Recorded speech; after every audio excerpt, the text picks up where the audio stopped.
বর্তমানে মশা মাছি মারার জন্য যে ইলেকট্রিক ব্যাট বের হয়েছে, র্যাকেট বের হয়েছে, এর মাধ্যমে মশা মাছি মারা জায়েজ আছে কিনা, বৈধ আছে কিনা, এ সম্পর্কে আমরা দুইটি মত পাই।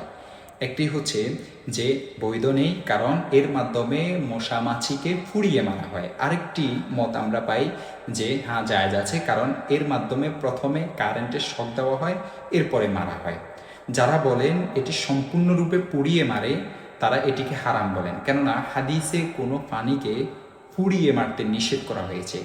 সাহাবিরা পিঁপড়াকে আগুনে পুড়িয়ে মারার পর রাসূলুল্লাহ সাল্লাল্লাহু আলাইহি ওয়াসাল্লাম খুব ব্যথিত হয়ে তাদেরকে বলেছিলেন, ইন্নাহু লা ইয়ানবাগি আন ইউআযযিবা বিন-নারি ইল্লা রাব্বুন নার। আগুন দিয়ে কাউকে শাস্তি দেওয়া কেবলমাত্র আগুনের রব ছাড়া আর কারো জন্যই উচিত নয়। দেখতে পারেন সুনানে আবু দাউদ 2675 নং হাদিস।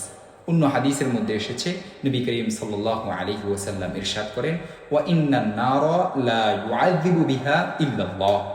আল্লাহ ব্যতীত আর কারো অধিকার নেই আগুন দিয়ে শাস্তি দেওয়া। দেখতে পারেন সহিহ বুখারী হাদিস নং 3016। এই হাদিসগুলোর ভিত্তিতে কোনো ক্ষতিকর প্রাণীকে আগুনে পুড়িয়ে মারা জায়েজ নেই। ফুকাহায়ে কেরাম এটি উল্লেখ করেছেন। আর উক্ত ইলেকট্রিক ব্যাট দিয়ে আঘাত করলে যেহেতু মশা একেবারেই পুড়িয়ে মারা হয়, তাই তা দ্বারাই মশা মারা জায়েজ হবে না।